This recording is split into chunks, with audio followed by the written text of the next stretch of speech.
আসসালামু আলাইকুম ওয়া রাহমাতুল্লাহি ওয়া বারাকাতুহু। সম্মানীয় দর্শক ভাই বন্ধুরা, আপনারা কেমন আছেন? আশা করুন মহান রাব্বুল আলামিনের অশেষ অশেষ মেহেরবানিতে আপনারা সকলে ভালো আছেন। তাই আজকে আমি একটা বশীকরণ নস্কা নিয়ে হাজির হলাম। দেখেন ভাই, মানুষ সবসময় কয় বশীকরণ বশীকরণ বশীকরণ বশীকরণ, মানে বশীকরণটা অত সহজ নয়। বশীকরণ নস্কা নিয়ে কাজ করবেন অত সহজ নয়। দেখেন, আমি একটা যদি আজকে নস্কাটা দিই, তাহলে আপনারা যদি ভালোভাবে খাটাইতে না পারেন, তাহলে মানে কাজ তো হবে না, বদনাম আসি যাবে। তখন করবেন যে এই ভিডিওর মধ্যে জদে মদে ছাড়িছে, বশীকরণ একদম কারেন্টের মতো হয়। দেখেন ভাই, এসব মিথ্যে কথা।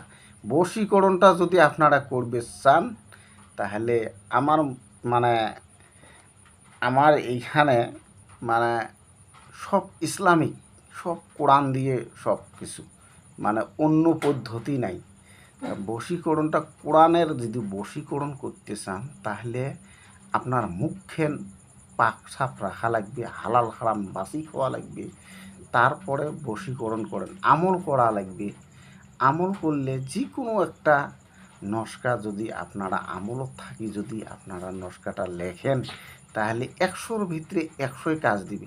আর যদি জদে মদে বই আছে, বই দেখবে নিচ্ছেন, লিখবে নিচ্ছেন, তাহলে তো ভাই সকলে কভারেজ হয়ে গেল হয়, সবাই কভারেজ হয়ে গেল। বই তো বাজারত বহুত বই পাওয়া যায়, মানে কিনিয়ে জদে মদে লিখলে খাটপিন নয়।